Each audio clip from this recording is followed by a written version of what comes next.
नमस्कार, स्वागत है आप सभी का न्यूज 18 राजस्थान पर। आप देख रहे हैं बजट को लेकर के महा कवरेज में हूं आपके साथ हेमंत कुमार।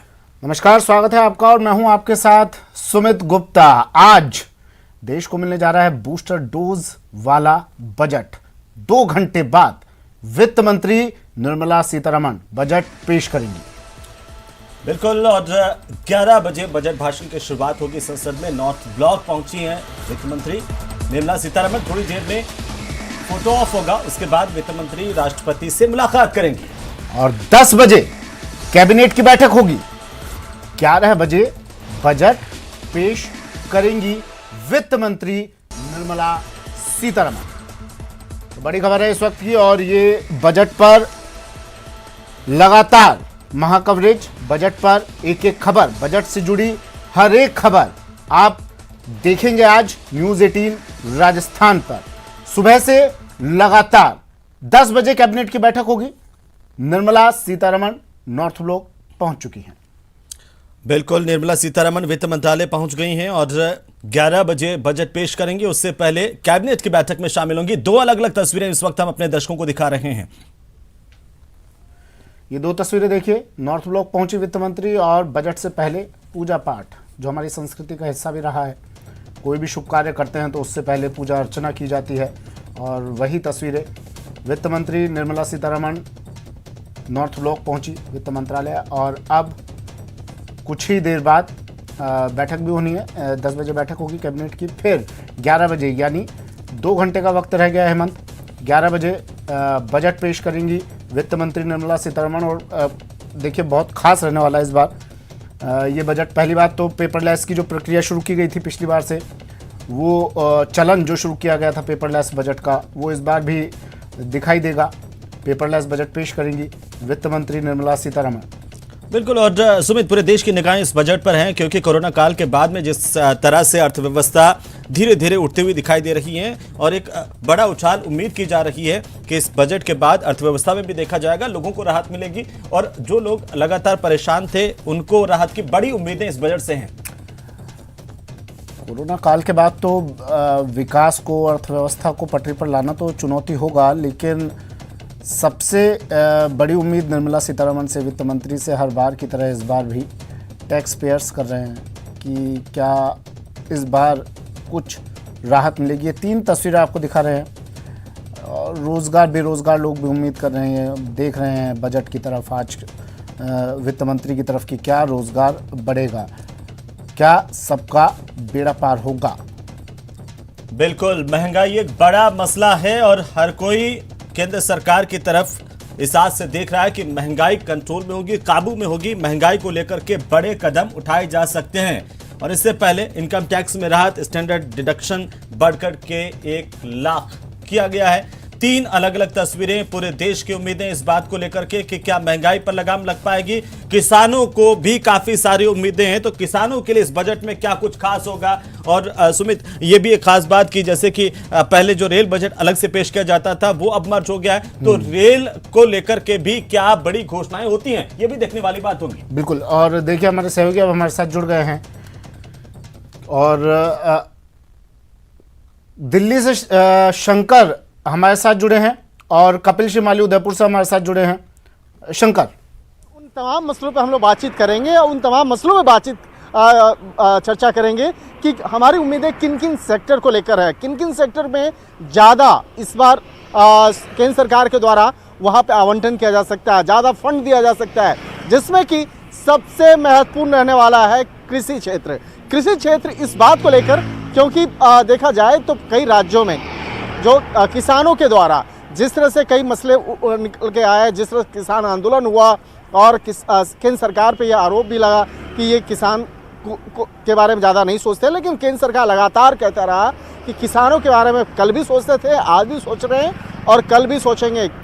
भारत जो है गाँवों का देश है, और भारत में जो किसान की स्थिति है उसको और किस तरह से बेहतर बनाया जा सकता है, किसानों के लिए और क्या बेहतर विकल्प किया जा सकता है, किस तरह से और ज़्यादा उसकी मदद की जा सकती है, इसके लिए केंद्र सरकार लगातार प्रयासरत है।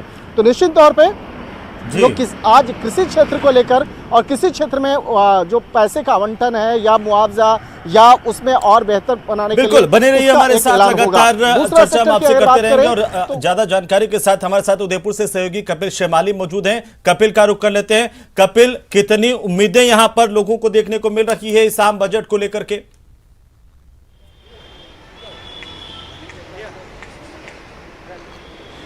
देखिए, ये माना जा रहा है कि ये बूस्टर डोज वाला बजट होगा। ऐसे में मेरे साथ में उदयपुर के कुछ युवा मौजूद हैं। युवाओं के लिए कैसे ये बजट फायदेमंद साबित हो, युवा क्या सोचते हैं, हम उनसे बात करेंगे। आपसे बात करना चाहेंगे कि आप क्या सोचते हैं बजट आप युवाओं के लिए कितना फायदेमंद होगा? आप क्या सोचते हैं कि क्या होना चाहिए युवाओं के लिए? मैं खुद युवा हूँ तो युवाओं की बात करूंगा कि अभी जो सेंट्रल ने इतने पहले जो पुराने बजट दिए हैं उसमें युवाओं का कहीं भी कोई जिक्र नहीं किया है, जबकि हमेशा ये जिक्र करते हैं कि ये सरकार युवाओं की वजह से सरकार बनी है।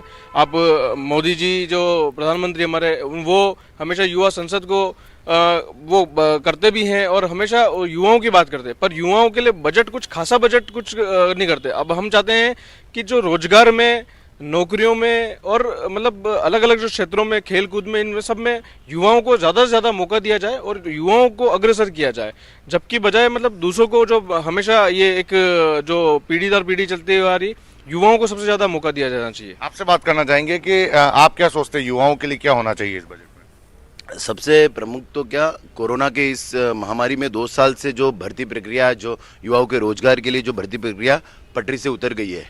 आपको पता ही होगा, राज्यसभा में पेंशन राज्य मंत्री जितेंद्र सिंह ने बोला था कि केंद्र सरकार के विभिन्न विभागों में लगभग 8.72 लाख, कुछ 8.72 लाख की भर्तियां रिक्त है। उन सभी भर्तियों को भरना चाहिए और भर्तियों की जो प्रक्रिया है उसको थोड़ा सरलीकरण होना चाहिए उसका, ताकि क्या कोई अभ्यर्थी आवेदन करता है उसको 1 से 2 साल के बीच में उसको ज्वाइनिंग मिलती है, तो इतने समय में ना होके उसका कोई सरलीकरण होके 3-4 महीने में भर्ती को निपटाना चाहिए, जिससे अभ्यर्थी को फायदा हुआ और बेरोजगारी की जो सबसे बड़ी मार है युवा वर्ग पे पड़ रही है, उस मार से निजात मिल सके। ये बेरोजगारी एक बड़ा मुद्दा युवाओं के सामने है और ये सरकार से इसी बात को प्रमुखता से मांग कर रहे हैं कि इस बजट में जरूर कोई विशेष प्रावधान रखे जाएं ताकि मुख्य रूप से बेरोजगारी से युवाओं को निजात मिल सके। जी, लेकिन कपिल, चुनौती भी तो यही है ना सरकार के सामने। कोरोना काल में अर्थव्यवस्था पटरी से उतरी, उस अर्थव्यवस्था को पटरी पर लाना, वित्त मंत्री निकल रही हैं, ये सीधी तस्वीर है। बिल्कुल, ये सीधी तस्वीर आप देख पा रहे हैं वित्त मंत्री निर्मला सीतारमण की, और वित्त राज्य मंत्री उनके साथ मौजूद हैं। ये पूरा बजट जो है वो आज पेश किया जाएगा, 11 बजे सदन में पेश किया जाएगा बजट वित्त मंत्री निर्मला सीतारमण की ओर से। ये चौथी बार होगा जब वित्त मंत्री निर्मला सीतारमण वित्त मंत्री के तौर पर बजट पेश करेंगी, और सबसे लंबा बजट पेश करने का रिकॉर्ड भी उनके नाम है। बिल्कुल, और आज देखिए ये पेपरलेस बजट पिछली बार की तरह है। वित्त मंत्री निर्मला सीतारमण इस बार भी अब पत्रकारों से मुखातिब होते हुए फोटो सेशन की प्रक्रिया रहती है, लेकिन इस पिटारे में आज क्या निकलेगा, इंतज़ार इसी बात का है सभी को।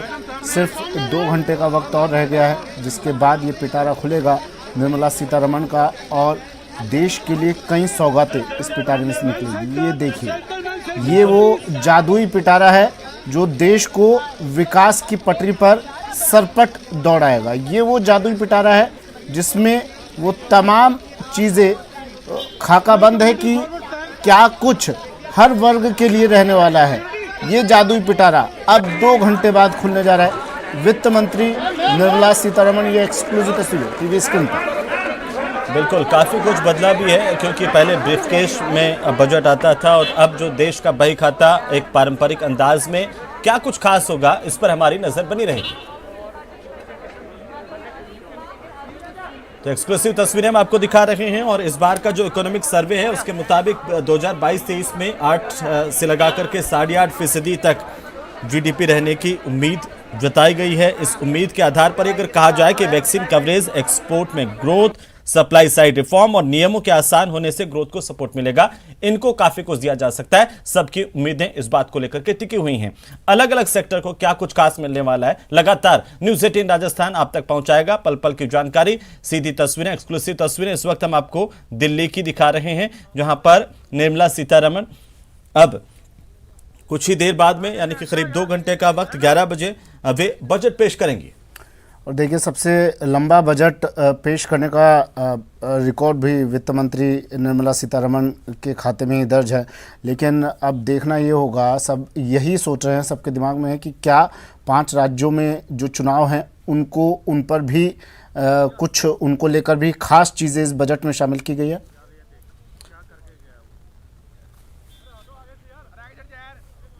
तो ये 2 अलग अलग तस्वीरें रवाना हो चुकी हैं। वित्त मंत्री 11 बजे सदन में बजट पेश करेंगी और इससे पहले 10 बजे कैबिनेट की बैठक होगी। वित्त मंत्रालय से निकल गई हैं, नॉर्थ ब्लॉक से निकल करके अब राष्ट्रपति से मुलाकात करेंगी निर्मला सीतारमण। वित्त मंत्री निर्मला सीतारमण बजट के साथ तैयार। 11 बजे बजट पेश किया जाएगा। उससे पहले 10 बजे कैबिनेट की बैठक होगी, मंजूरी दी जाएगी बजट को, फिर 11 बजे बजट पेश किया जाएगा।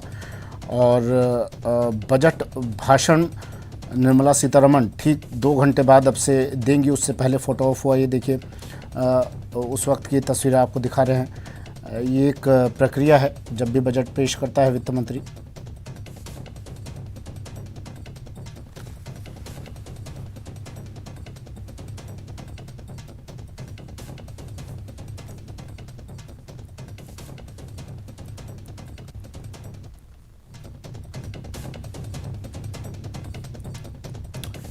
चलिए, तो वित्त मंत्री निकल चुकी हैं। अब राष्ट्रपति से मुलाकात होगी, फिर 10 बजे कैबिनेट की बैठक होगी और 11 बजे, यानी अब 2 घंटे से भी कम का वक्त रह गया है जब ये बजट पेश होगा, जिसका इंतज़ार पूरा देश कर रहा है। ये जादुई पिटारे खुलने का इंतज़ार।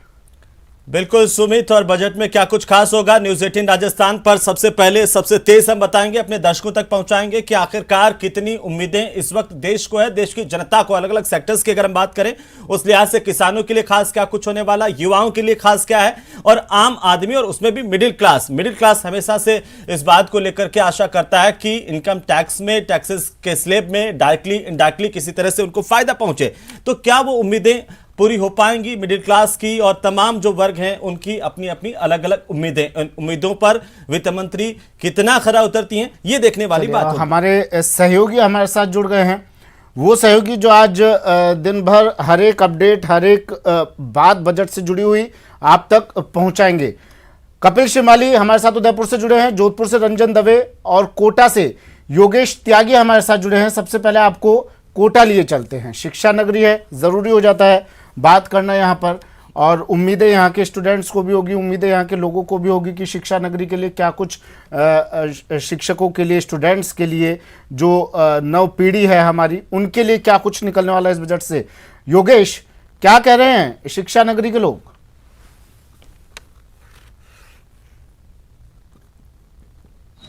सुमित, जो खुशियों का पिटारा है वो आज खुलने वाला है और लोगों को खासी उम्मीद है इस पिटारे से कि काफ़ी कुछ निकल कर आएगा, क्योंकि चुनाव भी है कई जगह पर। क्या कुछ उम्मीदें हैं आपको इस बजट से कि क्या कुछ होना चाहिए, क्या कुछ मिलना चाहिए? इस आम बजट का सबसे पहले तो हम स्वागत करते हैं कि आम बजट लोगों के लिए खुशियों की सौगात लेके आए। जितना ज़्यादा लोगों का ध्यान रखा जाएगा उतना ही बहुत अच्छा रहेगा। और इसमें जो सबसे ज़्यादा जो हम उम्मीद लगाए बैठे हैं कि डीजल पेट्रोल पे, जिसकी वजह से कि महंगाई बहुत ज़्यादा बढ़ रही है, उस पे सरकार कुछ ध्यान देगी। और जैसे हम राजस्थान में रहते हैं तो राजस्थान में इस वक्त जो बिजली की जो दरें हैं, जो आम आदमी की पहुंच से बहुत ज़्यादा बाहर हो चुकी हैं, वो बिजली की दरें भी कम हो, ऐसा मेरा मानना है। और क्या कुछ उम्मीदें हैं इस बजट से, क्या कुछ चाहते हैं कि कुछ होना चाहिए बजट में? बजट में बहुत अच्छा उम्मीद कर रहे हैं, जैसे इनकम टैक्स में रिबेट मिले और पेट्रोल डीजल पे बेट की शॉर्टेज मिले, कमती हो। और इसके अलावा जो है ना, लाइट का जो हमारा रेट है ना इलेक्ट्रिक का राजस्थान के अंदर, वो कमती हो। क्योंकि अन्य राज्य। आपको क्या कुछ उम्मीदें हैं बजट से? कितना मतलब चाहते हैं, क्या कुछ होना चाहिए बजट के अंदर? कोई बात नहीं, बोलो। हाँ साहब, ये चाहते हैं कि ये जो फार्मर हैं अपने, इनके लिए अच्छे कम दामों पर सब्सिडी मिले, इनको उर्वरकों में सब्सिडी मिले, इनको दवाइयों में सब्सिडी मिले, इनको बीज अच्छा मिले, और हमारे जो युवा हैं इनको रोजगार मिले, ताकि अपन जो जीडीपी का जो लक्ष्य है सरकार का, उस जीडीपी के लक्ष्य को प्राप्त कर। कोटा के लिहाज से क्या कुछ चाहेंगे कि कोटा के लिहाज से क्या कुछ होना चाहिए बजट में? कोटा के लिहाज से साहब, एक तो ये होना चाहिए कि ईंधन पे जो वाहनों का ईंधन है उस पर चार्ज कम कर दें, उसके पेट्रोल डीजल की पेट्रोल बात। आप क्या कुछ चाहते हैं, क्या कुछ उम्मीदें हैं? सबसे पहले तो मेरी आम बजट का मैं स्वागत करता हूं जो आने वाला है। सबसे पहले देखिए, ईंधन में कमी होनी चाहिए, क्योंकि आम पब्लिक बहुत परेशान हो चुकी है। 100 से ऊपर ईंधन पहुंच चुका है। खाद्य पदार्थों, हर आइटम में देखो खाद्य पदार्थ बहुत महंगे होते जा रहे हैं। आज जो गृहिणियाँ हैं घर चलाने में बहुत परेशान हो रही है। इलेक्ट्रिसिटी देखिए, हमारे कोटा में तो हम बहुत परेशान है इलेक्ट्रिसिटी से। इलेक्ट्रिसिटी की रेटें इतनी ज़्यादा हो चुकी है कि हम आंदोलन भी करने को फ़र्क नहीं पड़ रहा उससे। तो आम बजट से ये उम्मीद है कि पब्लिक के लिए राहत। क्या कुछ निकलना चाहिए निर्मला सीतारमण के पिटारे से आज? कोटा के सबसे पहले तो इसका आम बजट का मैं स्वागत करता हूं, और इसमें सबसे पहले तो कोटा वासियों के लिए इलेक्ट्रिसिटी सबसे महत्वपूर्ण है। जो इलेक्ट्रिसिटी है इसकी रेटें कम होना चाहिए, और जो भी खाद्य सामग्री है, खाद्य तेल वगैरह जोधपुर ले चलते हैं। पेट्रोल, रंजन दवे जुड़े हैं हमारे साथ, जोधपुर से उनके साथ कुछ लोग भी मौजूद हैं। रंजन, क्या कहना है जोधपुर का? क्या उम्मीदें हैं बजट से इस बार की? किन किन सेक्टर्स को ज्यादा उम्मीदें हैं? उद्योगों को, उद्योगपतियों को, मध्यम वर्ग को?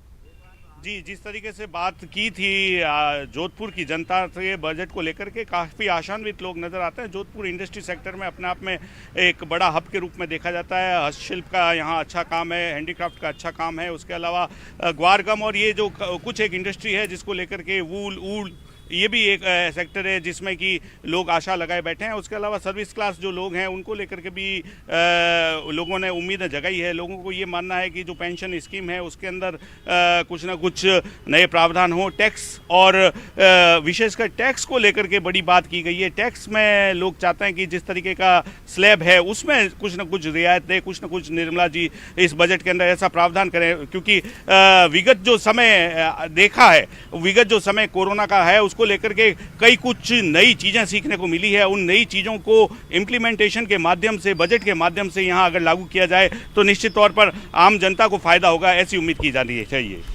जी ठीक है, दिल्ली लिए चलते हैं। विनीत जुड़े हुए हैं हमारे साथ दिल्ली से।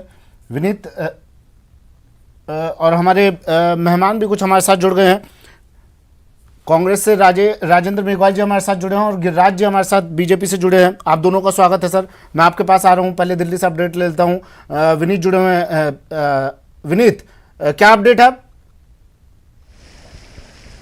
जी, निश्चित तौर पर मैं आपको बताना चाहूँगा कि निर्मला सीतारमण जो केंद्रीय वित्त मंत्री हैं वो फाइनेंस मिनिस्ट्री पहुँच गई हैं, और जो लास्ट मोमेंट की जो चीज़ें होती हैं वो किया जा रहा है। इसके साथ ही साथ मैं आपको बताना चाहूँगा कि जब हमने केंद्रीय वित्त मंत्री से बात की, हालांकि इससे पहले भी जब हमने बात की थी तब उन्होंने अनौपचारिक तौर पर हमें बताया था कि बजट जो आएगा उसमें सभी सेक्टरों का जो है वो ख्याल रखा जाएगा। क्योंकि मैं एक महत्वपूर्ण बात यह भी है, क्योंकि जिस तरह से हमने कल देखा कि इकोनॉमिक सर्वे में जो पेश बड़ी खबर था और वहां पर बाजार की शानदार बढ़त के साथ शुरुआत की गई थी। देखिए, बजट जब भी पेश होने वाला दिन होता है उस दिन बाजार भी बड़ी तेजी से आगे बढ़ता है, और आज भी कुछ ऐसा ही हुआ। बाजार की शानदार बढ़त के साथ शुरुआत। निफ्टी 17,500 के पार हो गया है आज।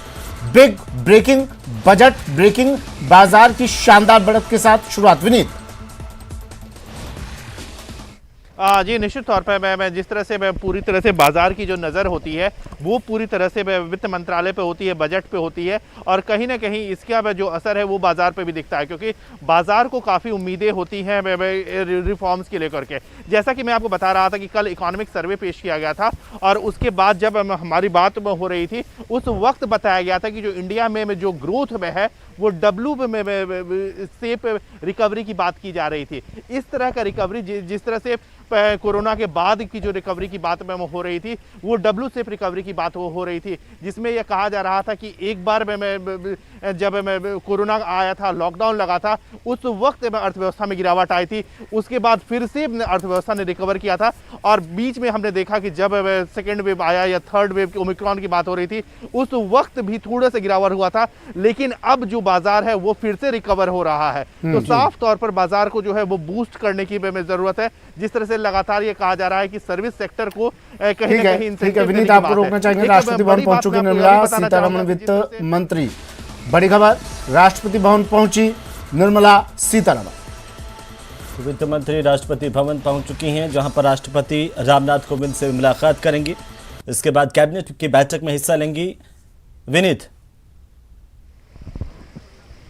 जी, निश्चित तौर पर मैं आपको बताना चाहूँगा कि मैं राष्ट्रपति भवन जो है वो वित्त मंत्री पहुँच गई हैं, क्योंकि बजट जो पूरी तरह से जो वित्त मंत्रालय ने बनाया है, वित्त मंत्री के नेतृत्व में जो बजट बना है उसे अब राष्ट्रपति को दिखाया जाएगा। राष्ट्रपति में जो हेड ऑफ स्टेट होते हैं उन्हें बजट दिखाया जाएगा, उनसे इसकी स्वीकृति ली जाएगी। इसके बाद मैं आपको बताना चाहूँगा कि इसके बाद में जो वित्त मंत्री हैं वो संसद भवन परिसर जाएंगे, जहाँ पर लगभग 10 बजे के लगभग जो है वो कैबिनेट की बैठक होगी, केंद्रीय कैबिनेट की बैठक होगी। और केंद्रीय कैबिनेट की बैठक में जो प्रधानमंत्री नरेंद्र मोदी के नेतृत्व में होगी, वहां पर बजट को जो है वो स्वीकृति दिया जाएगा। और उसी स्वीकृति के बाद 11 बजे लोकसभा में वित्त मंत्री निर्मला सीतारमण जो है वो अपना बजट पेश करेंगे। एक बड़ी बात मैं आपको यहाँ पर यह भी बता रहा था कि जिस तरह से कुछ में सेक्टर्स में रिफॉर्म में बूस्ट करने की जरूरत है या उन्हें इंसेंटिव देने की जरूरत है, उसको लेकर के जब हम वित्त मंत्रालय के अधिकारियों और अनौपचारिक, ठीक है मैं आ रहा हूँ फिर से आपके पास विनीत जी।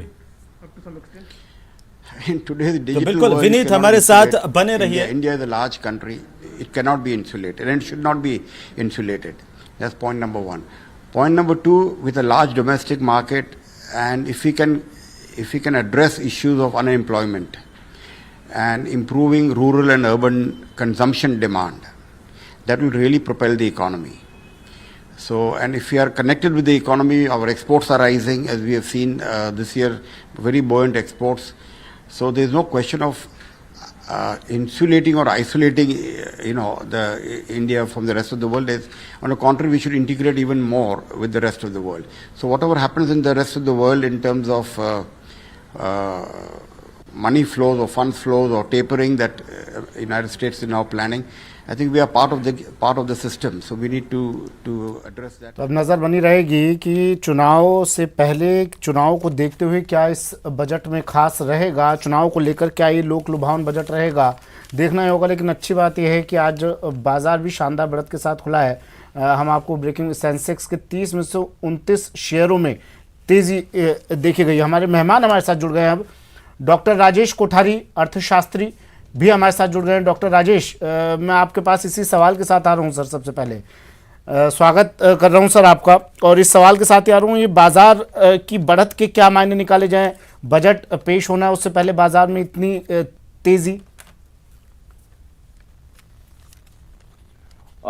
इस बढ़त का एक ही मायना है कि जो भी मार्केट में प्लेयर्स हैं वो भारतीय अर्थव्यवस्था को लेकर काफी सकारात्मक, काफी पॉजिटिव और काफी स्केल अप रुख रखते हैं।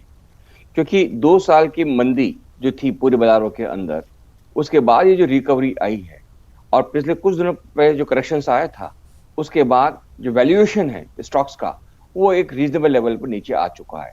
सो लोगों को ये लगता है कि अगर वर्ल्ड में कोई मार्केट है इन्वेस्टमेंट का आज की तारीख में, वो भारतीय शेयर बाजार ही है। सो मेरे हिसाब से ये जो बढ़त है इसको इंडिकेट कर रहा है कि now we are ready for next level of growth. जो 5 ट्रिलियन इकोनॉमी की हम लोग बात कहते हैं, जो एक मजबूत अर्थव्यवस्था की हम लोग जो बात कहते हैं, वो उसके तो प्रतीक है। और बाजार ये उम्मीद कर रहा है बजट से कि budget will be positive for all segment, specially जो सेगमेंट कमजोर चल रहे हैं, वो मैन्युफैक्चरिंग का हो सकता है, वो सर्विस सेक्टर का हो सकता है, उसको सरकार बूस्ट करेगी। और सर्विस सेक्टर का खास जो है, जैसे टूरिज्म हो गया, ट्रांसपोर्ट हो गया, बैंकिंग एंड फाइनेंशियल सर्विसेज हो गया, मैं ये महसूस करता हूं कि इसके अंदर बहुत उम्मीद है। और इसके साथ साथ जो पर्सनल टैक्सेशन का जो मैटर मैं उठाना चाहूंगा, बहुत समय से रेट में बदलाव नहीं हुआ है, एक मॉडरेट चेंज की हम उम्मीद करके बैठे हुए हैं। तो मेरे ख्याल से जो वेलकम साइन है बाजार का, it indicates about the positivity of the market. बिल्कुल, कोठारी साहब बने रहिए हमारे साथ। वापस से आपके पास लौटते हैं। हमारे साथ दो और खास मेहमान हैं जयपुर स्टूडियो से ही। गिरिराज खंगारोत हमारे साथ है किसान नेता के तौर पर, और साथ ही साथ राजेंद्र मेघवाल है कांग्रेस पार्टी की तरफ से पक्ष रखने को लेकर के। आप दोनों का भी बहुत बहुत स्वागत। और गिरिराज जी, सबसे पहले एक प्रतिक्रिया आपसे कि काफी उम्मीदें देश को इस बजट से है, कितनी उम्मीदें पूरी होगी? बिल्कुल, ये आज जो बजट आने जा रहा है उसकी हम सभी को प्रतीक्षा है। और जिस प्रकार से हमारे देश में जिस मौके पे चुनाव होते हैं और 5 स्टेट के अभी चुनाव है, उस चुनाव को देखते हुए सभी को बहुत ज़्यादा आशा है कि किसानों की जो लड़ाई है वो लगातार देख ही रहे हैं कि एक वर्ष से भी ज़्यादा समय से लगातार चल रही है। और उसकी जो MSP खरीद की जो गारंटी का कानून या खरीद की गारंटी के विषय में बजट में कोई मुख्य बात अगर आती है तो वो अपने आप में एक बहुत बड़ी किसानों के लिए बहुत ही अच्छी बात होगी। और आशा करते हैं कि इसके साथ साथ में किसानों के विषय में जैसे सब्सिडी की जो है वो कई चीज़ों पे सब्सिडी बंद हो गई तो वो पुनः चालू होगी। कृषि उपकरणों पे जो जिस प्रकार से रेटें हैं वो लगातार बढ़ती जा रही है, उसको भी ध्यान में रखते हुए उस पर भी GST वगैरह में छूट देने की प्रक्रिया इसमें शामिल रहेगी। किसानों की जो उत्पादन घट रहा है और जिस प्रकार से सभी प्रकार से टैक्सेज बढ़ रहे हैं, तो आज आर्थिक स्थिति में किसान की भी हालत बहुत दयनीय है। और पूरे देश के किसान ये चाहते हैं कि जो जिस प्रकार से मोदी सरकार काम कर रही है उससे अपेक्षा तो लगा ही रहे हैं और आशा कर रहे हैं कि इस 5 राज्यों में चुनाव के उपलक्ष्य में इस समय बहुत ही किसानों का अपेक्षा है कि जो कृषि में तमाम जो हिस्सेदारियां हैं, तमाम जो फायदे हैं वो इस बजट में सामने देखने को मिलेंगे, ऐसी आशा कर रहे हैं। ठीक है सर, जान लेते हैं आपकी आशाएं कितनी पूरी होंगी। प्रियव्रत शर्मा जी बीजेपी से हमारे साथ जुड़ गए हैं। अब स्वागत है प्रियव्रत शर्मा जी आपका भी न्यूज़ 18 राजस्थान पर। सर, इंतज़ार किया जा रहा था आपका, क्योंकि सवाल आपसे ही पूछे जाने हैं आज, तो जवाब आपको ही देने हैं आज। तो किसान नेता गिरिराज खंगारोत जी हमारे साथ जुड़े, सुना होगा आपने उन्हें। प्रियव्रत जी, उम्मीदें पूरी होंगी आज किसानों की? निश्चित तौर पर ये इनकी उम्मीदें सभी किसानों की पूरी होगी, गरीबों की, वंचितों की पूरी होगी। हमारी सरकार सदैव सर्वसमावेशी, सर्वव्यापी और सर्वहितैषी काम करने के लिए प्रतिबद्ध है। हमारा एक मूल विचार भी यही रहा है, लक्ष्य अंत्योदय, प्रण अंत्योदय, पथ अंत्योदय। अंतिम व्यक्ति, गरीब व्यक्ति तक सभी वर्गों को, सभी तबकों को ध्यान में रखते हुए अंतिम व्यक्ति तक बजट का लाभ कैसे पहुंचे, निश्चित तौर पर आपको देखने को मिलेगा। और हमारी एक जो नारी तू नारायणी की सोच को आत्मसात करने वाली सनातन संस्कृति के देश में हम रहते हैं, और ये हमारा सौभाग्य है कि मातृशक्ति आज हमारा बजट पेश कर रही है। तो निश्चित तौर पर लक्ष्य अंत्योदय, प्रण अंत्योदय, पथ अंत्योदय को ध्यान में रखते हुए बजट की घोषणा होगी और अंतिम व्यक्ति तक ये लाभ पहुंचेगा। लेकिन कहा तो ये जा रहा है कि कोरोना के कारण अर्थव्यवस्था पटरी से उतरी हुई है, तो इस बार कुछ ज़्यादा राहत नहीं मिलती दिखाई दे रही है। चुनौती कौन कौन सी लग रही है आपको अपने सामने इस बार, और उन चुनौतियों से बेड़ा पार कैसे पाएंगे आप? निश्चित तौर पे चुनौती फिस्कल डेफिसिट की, मैं एक अर्थ जगत का आदमी हूँ तो उस नाते मैं समझता हूँ कि GDP का जो फिस्कल डेफिसिट है उसको कंट्रोल करने की एक चुनौती जरूर रहेगी सरकार के सामने। जो 6.2% का इकोनॉमिक सर्वे में भी आंकड़ा आया है कि 6.2% के लेवल को मेंटेन करना है, जो कि कोरोना काल में 9.2% हो गया था और 18-19 में तो ये 3.4% ही था। तो फिस्कल डेफिसिट एक चुनौती रहेगी जिसको बैलेंस करके चलना है सभी सेक्टर्स को ध्यान में रखते हुए। लेकिन मैं अर्थव्यवस्था के मूलभूत 7 घटकों की बात करूं तो हमारे जो GDP की जो ग्रोथ है वो कल इकोनॉमिक सर्वे में भी आ गया कि 8.5% पे हम अचीव कर रहे हैं, जबकि रियल टाइम ग्रोथ 9.2% पे आने की उम्मीद है, जो कि 18-19 में केवल 4% थी। तो हमने काफ़ी कोरोना काल की प्री कोविड लेवल को पार कर लिया है अभी।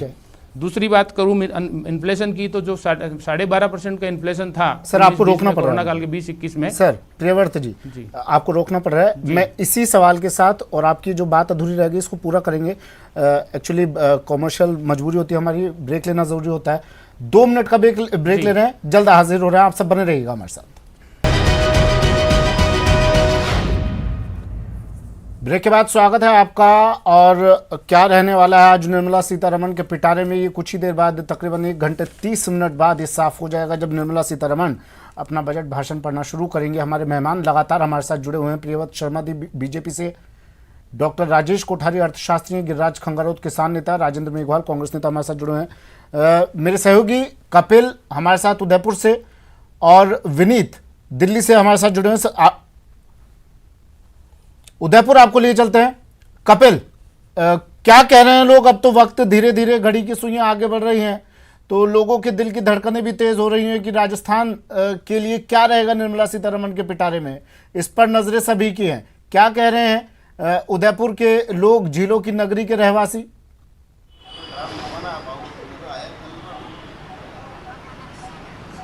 देखिए सुमित, मेरे साथ में युवा वर्ग मौजूद है और युवाओं को इस बजट से काफी उम्मीदें, उनसे हम बात करेंगे। आप क्या सोचते हैं, क्या इस बजट में होना चाहिए युवाओं? इस बजट में युवाओं के लिए मैं कहना चाहूँगा रोजगार के जितने ज़्यादा उम्मीदें हो सके वो आनी चाहिए और युवाओं का ज़्यादा से ज़्यादा पार्टिसिपेशन राजनीति के अंदर होना चाहिए। जितना ज़्यादा युवाओं को अगर राजनीति के अंदर हम ला सकने की कोशिश करेंगे तो वो सोच के साथ आगे बढ़ सकेंगे कि कोरोना की मार देखने को मिली पिछले कुछ समय में, आर्थिक स्थिति पूरे देश में बिगड़ी, ऐसे में बेरोजगारी एक बड़ा मुद्दा है, लेकिन उसको कैसे इस बजट में कंट्रोल किया जा सकता है? आप क्या सोचते हैं? सर, हम आर्थिक सर्वेक्षण 2021 में देखेंगे तो इस वित्त वर्ष 2022 में 9.2 जीडीपी रहेगी, जो 3 दशकों में सबसे ज्यादा रहेगी। इससे लगता है कि अर्थव्यवस्था, भारत की अर्थव्यवस्था में सुधार होगा और सरकार का फोकस रहेगा जो कोरोना की मार से जो छोटे उद्योग झेल रहे हैं, जो सूक्ष्म लघु मध्यम उद्योग है, उनमें मुझे लगता है सरकार राहत देगी। और जो राजस्थान है, जो पर्यटन से जुड़ा बहुत बड़ा है, जो पर्यटन है और डेस्टिनेशन वेडिंग का सेंटर है, जो बहुत बड़े क्षेत्रों को रोजगार देता है, तो इससे लगता है कि अगर कोरोना की बंदिशें खुलेगी और अभी लगभग 3 तिहाई लोगों को डबल डोज की वैक्सीन लग गई है, तो अब मुझे नहीं लगता भविष्य में कोई ऐसे लॉकडाउन जैसे बड़े कड़े प्रतिबंध लगेंगे। तो इससे लगता है कि लिमिटेशन खुलेगी और रोजगार बढ़ेगा। भारत के अंदर बिजली की मांग भी बढ़ रही है, इंटरमीडिएट आयात में भी वृद्धि हुई है। तो मुझे लग रहा है कि जो आने वाला साल है वो भारत के लिए इकोनॉमिक रूप से बहुत बड़ा रहेगा। और जो किसानों के लिए जो कानून लिए हैं, तो बजट में सरकार का फोकस रहेगा, क्योंकि पंजाब इलेक्शन बिल्कुल। भी है और कपिल 5 बने रहिए राज्यों में हमारे इलेक्शन साथ, है। फिर से आपके पास लौटेंगे, लेकिन एक बड़ा पैनल हमारे साथ मौजूद है इस वक्त मेहमानों का जयपुर स्टूडियो से, और उनका रुख कर लेते हैं। राजेंद्र मेघवाल जी हमारे साथ हैं, कांग्रेस पार्टी के नेता। राजेंद्र जी, आपने तमाम चीजें सुनी और केंद्रीय वित्त राज्य मंत्री ने कहा कि ऐसा बजट होगा जो हर वर्ग को ध्यान में रख करके बनाया गया है और सभी लोग खुश होंगे। क्या लगता है आपको, किस तरीके से आप इसे देख रहे हैं? जो वित्त वर्ष 21-22 का बजट था उसने भी पूरी तरीके से देश को निराश किया था और इस वर्ष भी ज़्यादा उम्मीद नहीं है, लेकिन फिर भी सरकार को मतलब आमजन का ध्यान रखना चाहिए। यहाँ पर 2 बहुत महत्वपूर्ण विषय हैं, एक तो महंगाई और दूसरा आपका बेरोजगारी। ये दोनों बहुत बड़ी समस्याएं हैं और वो इस वक्त सबसे उच्चतम स्तर पर हैं। तो यहाँ ये कहना ज़रूरी है, क्योंकि जैसा कि कल पूर्वानुमान में भी बताया गया कि करीबन 64.9% आय सरकार की बढ़ी है। तो आप इस चीज़ को देखिए ना कि कोरोना काल या जो आपदा काल है उसके अंदर आय बढ़ना किस बात का द्योतक है। आप सोचिए ना, आम आदमी की आय लगातार घटी है, अगर सरकार की आय बढ़ी है तो सरकार ने आम जन को क्या राहत दी, ये बहुत महत्वपूर्ण है। यहाँ मैं ये बताना चाहता हूँ क्योंकि यहाँ बहुत बड़ा है और इस पूरे के पूरे पिछले वित्त वर्ष के अंदर कृषि क्षेत्र ने बहुत बढ़िया प्रदर्शन किया, लेकिन उसके उलट कृषि क्षेत्र को या किसानों को सरकार ने कोई बहुत बड़ी रियायत या राहत नहीं दी। आपको पता होगा जुलाई 2017 में जब देश में जीएसटी लागू किया गया, 30 जून की आधी रात को घंटा बजाकर मोदी जी ने जीएसटी लागू किया था। उसके बाद से कृषि उपकरणों पर, कृषि यंत्रों पर, खाद बीज पर और ये आपके कीटनाशक है, सबको जीएसटी के दायरे में ले आए। और फिर इस सरकार ने एक वादा किया था कि हम मतलब फरवरी 2022 तक, आज 1 फरवरी 2022 है, फरवरी 2022 तक हम किसानों की आय दुगनी करेंगे। तो इस बात पे भी सरकार अपनी स्थिति स्पष्ट करे कि 2000 फरवरी। बिल्कुल राजेंद्र जी, अभी आने दीजिए, किसानों की आय सरकार कह रही है वो भी सामने आ जाएगा कि आखिरकार क्या सबकी उम्मीदों पर खरा उतरता है, लेकिन उससे पहले ही इतनी नाउम्मीदी क्यों है? मैं आऊंगा आपके पास। सीधे इस वक्त दिल्ली लिए चलते हैं हमारे दर्शकों को, जहां पर हमारे सहयोगी विनीत मौजूद हैं। विनीत, क्या कुछ अपडेट है? आज ये निश्चित तौर पे मैं आपको बताना चाहूँगा कि वह राष्ट्रपति में वैसे जो मुलाकात है वो वित्त मंत्री की में हो रही है और अब से थोड़ी देर बाद वहाँ राष्ट्रपति भवन से सीधे संसद भवन परिसर पहुंचेंगे वित्त मंत्री निर्मला सीतारमण। एक महत्वपूर्ण बात जो मैं आपको बताना चाहूँगा कि जो राजस्थान से भी जुड़ा हुआ है, कल जो आर्थिक सर्वेक्षण पेश किया गया था वहाँ पर कहीं ना कहीं पर्यटन में या फिर होटल इंडस्ट्री में, चूँकि पर्यटन में भी राजस्थान से जुड़ा हुआ है, होटल इंडस्ट्री भी राजस्थान से जुड़ा हुआ है, वहाँ पर जिस तरह का निगेटिव ग्रोथ में देखा गया था और उसको लेकर के जो प्रधानमंत्री के या भारत सरकार के जो आर्थिक सलाहकार हैं उन्होंने यह बात कही थी कि उन्हें बूस्ट करने की ज़रूरत है, कहीं ना कहीं उन्हें इंसेंटिव देने की ज़रूरत है। तो निश्चित तौर पर अगर हम देखें राजस्थान से जुड़े हुए, अगर हम हालांकि जो बजट ठीक है, फिर से लौटेंगे आपके पास विनीत। डॉक्टर राजेश कोठारी, मुझे बताइए, देखिए सर, जीडीपी पर ही सबकी नज़र रहती है हमारी, आम लोगों के समझ से बाहर होती है हालांकि जीडीपी। आप थोड़ा समझाने की कोशिश कीजिए कि इस जीडीपी के ऊपर नज़र इसलिए रहती है, इसी के साथ देश का विकास जुड़ा होता है, अर्थव्यवस्था का विकास जुड़ा होता है।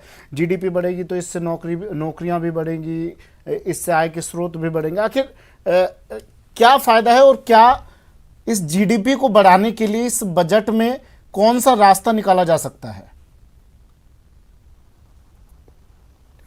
देखिए, बहुत से इंडिकेटर्स हैं जो किसी देश की प्रोग्रेस को मेजर करते हैं। जीडीपी उनमें से सबसे प्रखर और मुखर इंडिकेटर है जिसके जरिए हम लोग कह सकते हैं कि अर्थव्यवस्था में विकास हुआ है या अर्थव्यवस्था में विकास नहीं हुआ है। जीडीपी के आंकड़े आपको ये बताते हैं कि जो सेगमेंट है अर्थव्यवस्था का, कृषि का, उद्योगों का, सर्विस का, उन्होंने क्षेत्रवार क्या क्या प्रोग्रेस करी है और उसकी जो टोटल है वो आपकी जीडीपी में हम आपको देख सकते हैं। जो कल जीडीपी के आंकड़े पेश किए गए हैं, 9.2 की ग्रोथ सरकार ने जो प्रोजेक्ट करी है, निश्चित रूप से जिन हालातों से अर्थव्यवस्था निकल के आई है वो ये बताते हैं कि सरकार सचेत है, सावचेत है कि आने वाले वक्त के अंदर अर्थव्यवस्था में और मजबूती हम लोग कैसे लेके आ सके। दूसरी ओर जो कंसर्न है वो बहुत जायज कंसर्न है कि बढ़ती हुई महंगाई और बेरोजगारी। मेरे को ये उम्मीद है कि जीडीपी के आंकड़ों में इनका समावेश किया गया था और आई एम श्योर कि इस बार सरकार कुछ ऐसी योजना लेके आएगी जिससे बेरोजगारों को काम मिलेगा और मुद्रास्फीति पे कंट्रोल लेके आ सकेगा।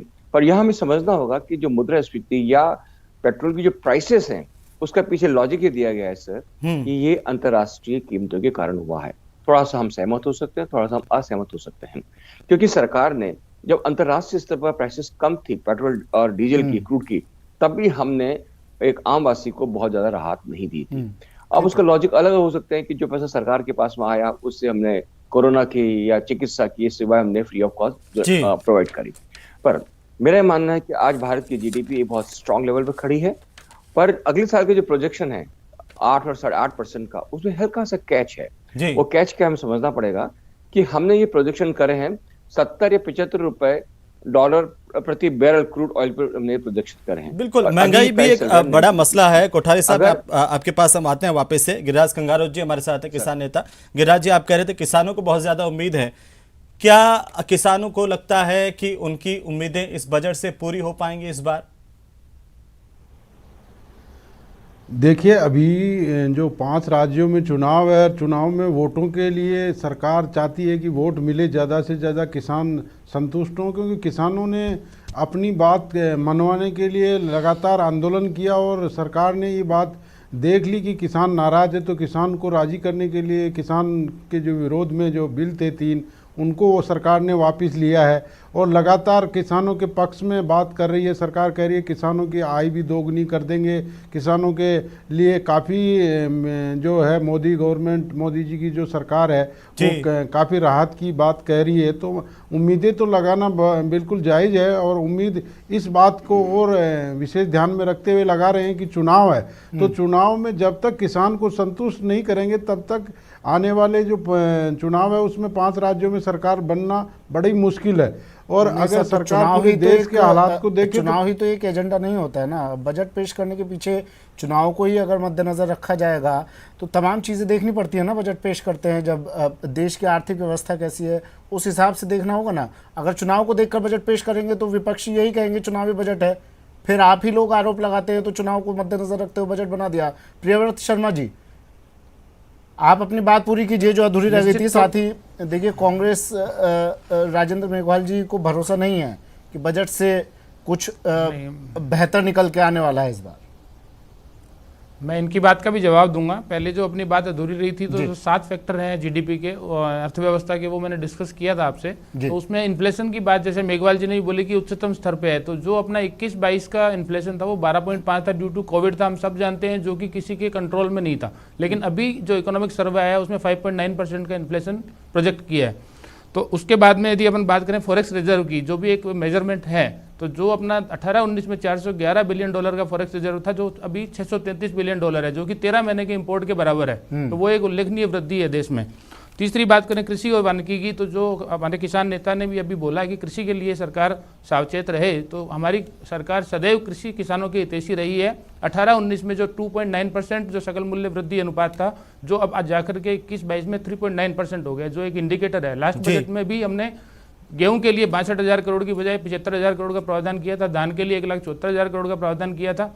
इस बजट में भी किसानों की पूरी बातों का ध्यान रखा जाएगा और किसानों का कैसे खुशहाल हो, इसके लिए सदैव चिंतनीय रही है हमारी सरकार।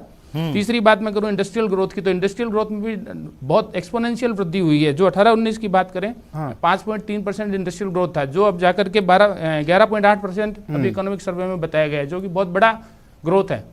उसके अलावा सर्विस सेक्टर में भी ग्रोथ बहुत बूस्ट हुआ है। जवाब दीजिए, आमदनी 20 और खर्चा 40, कैसे देश आगे बढ़ेगा? सर, फिस्कल डेफिसिट मैंने जैसे पहले आपको कहा कि जो कोरोना के कारण 9.2 पे पहुंच गया था फिस्कल डेफिसिट, जो अब कंट्रोल करके 6.9% की बात हो रही है, तो वो एक बहुत बढ़िया इंडिकेटर है। वैसे भी विकासशील अर्थव्यवस्था में खर्चा करना जरूरी भी है। जैसा हमने बोला कि लास्ट बजट में भी इंफ्रा के क्षेत्र में काफ़ी बड़ा प्रोजेक्शन किया गया था कि इंफ्रा एक ऐसा सेक्टर है जहाँ पे खर्चा होगा तो सब जगह रोजगार भी मिलेगा, सभी सेक्टर को बूस्ट मिलेगा। तो ठीक है प्रियव्रत जी, ठीक है। राजेंद्र मेघवाल जी, कैसे देखते हैं आप प्रियव्रत जी की बातों को? सर देखिए, फरवरी 2022 है, आज 1 फरवरी 2022 है।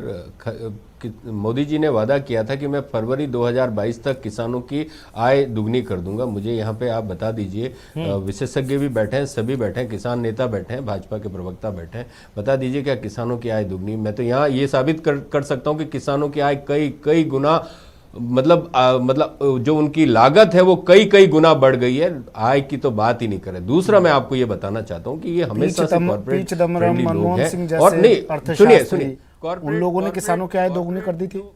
सुन लीजिए, पूरी बात सुन लीजिए, बीच में मत बोलिए।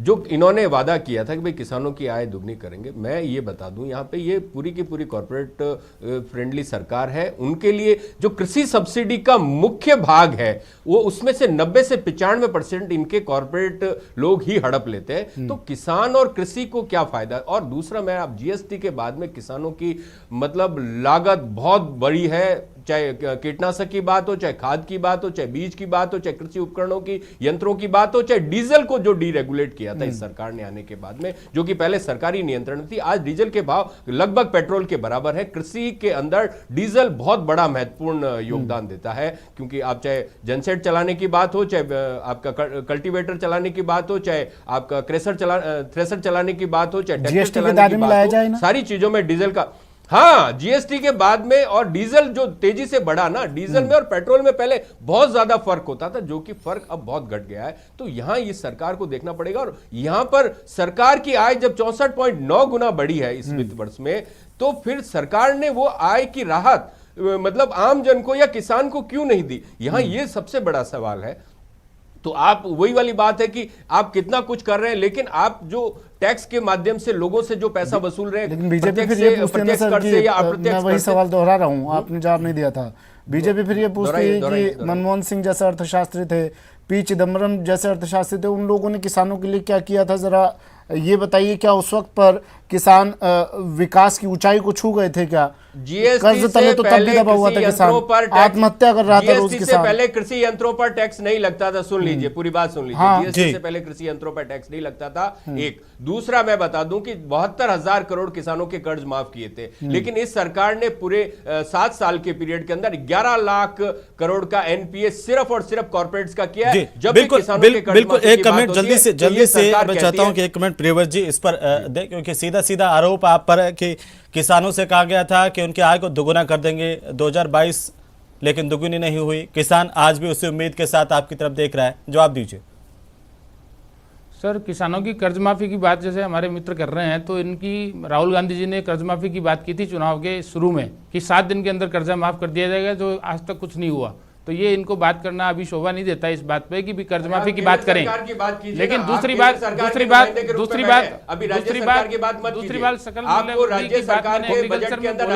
की बात करेंगे, केंद्र के बजट में राजेश कोठारी जी कुछ कहना चाह रहे हैं, राजेश कोठारी जी कुछ कहना चाह रहे हैं, सुन लीजिए उन्हें। ये इश्यू इम्पोर्टेंट है, शायद आपके लिए कुछ एक अच्छी सकारात्मक बात लेकर आए राजेश जी। राइट, मैं अपने मित्रों से आग्रह करूंगा कि जिससे हम लोग चर्चा कर रहे हैं उस पर करें।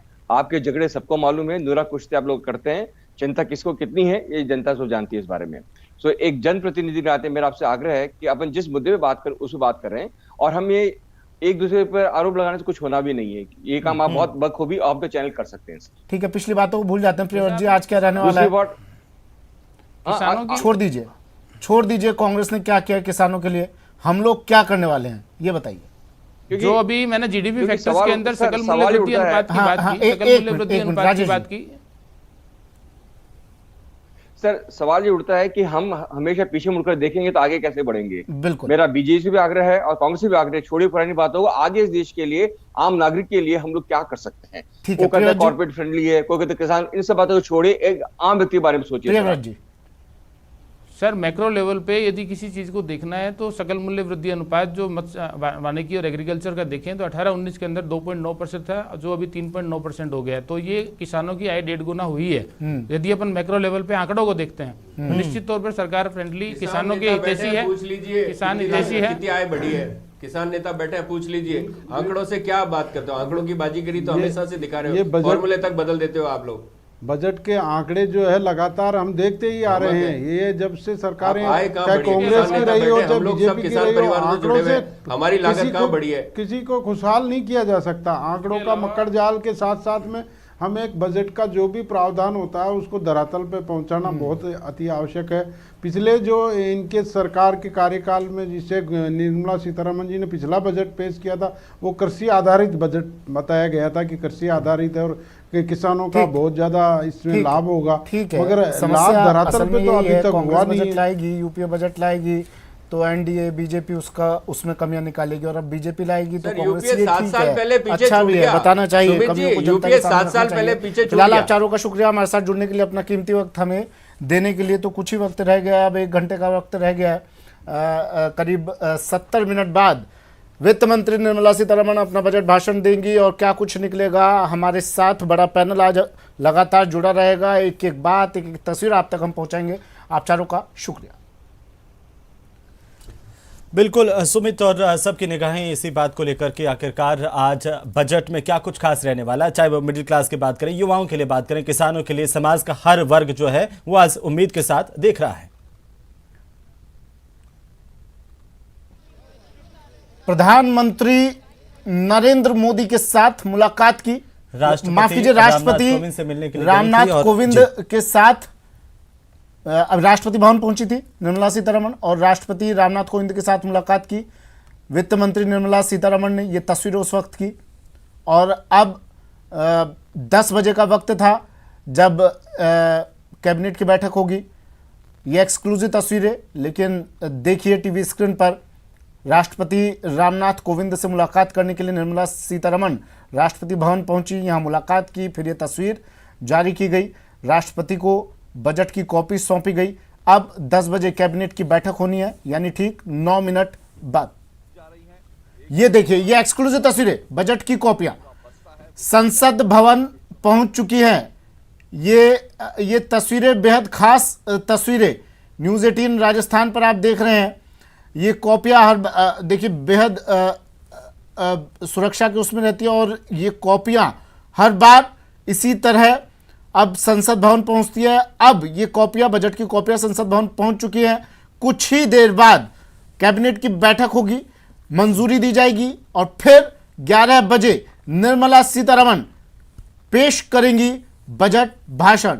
क्या कुछ निकलेगा निर्मला सीतारमण के पिटारे से, वो देखना होगा। पेपरलेस बजट होगा 10 बजे कैबिनेट की बैठक, यानी ठीक 8 मिनट बाद। उससे पहले ये एक्सक्लूसिव तस्वीरें देखिए, 2 तस्वीरें बजट की कॉपियां। पहली तस्वीर में पहुंच चुकी है संसद भवन। और दूसरी तस्वीर, राष्ट्रपति रामनाथ कोविंद से मुलाकात करने के लिए वित्त मंत्री निर्मला सीतारमण पहुंची, राष्ट्रपति को बजट की कॉपी सौंपी और अब 10 बजे होगी कैबिनेट की बैठक।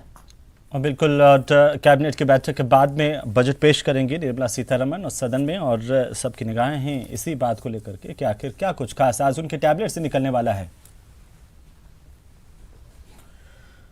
और पीएम मोदी का एक और माइलस्टोन, यूट्यूब पर दुनिया के सबसे लोकप्रिय नेता बन गए हैं प्रधानमंत्री नरेंद्र मोदी। यूट्यूब पर पीएम मोदी के सब्सक्राइबर 1 करोड़ के पार। बड़ी खबर इस वक्त की, यूट्यूब पर दुनिया के सबसे लोकप्रिय नेता प्रधानमंत्री नरेंद्र मोदी, एक और इतिहास रच दिया है। प्रधानमंत्री नरेंद्र मोदी ने सब्सक्राइबर 1 करोड़ के पार यूट्यूब पर। प्रधानमंत्री नरेंद्र मोदी के दुनिया के सबसे लोकप्रिय नेता बन गए हैं यूट्यूब पर भी प्रधानमंत्री नरेंद्र मोदी।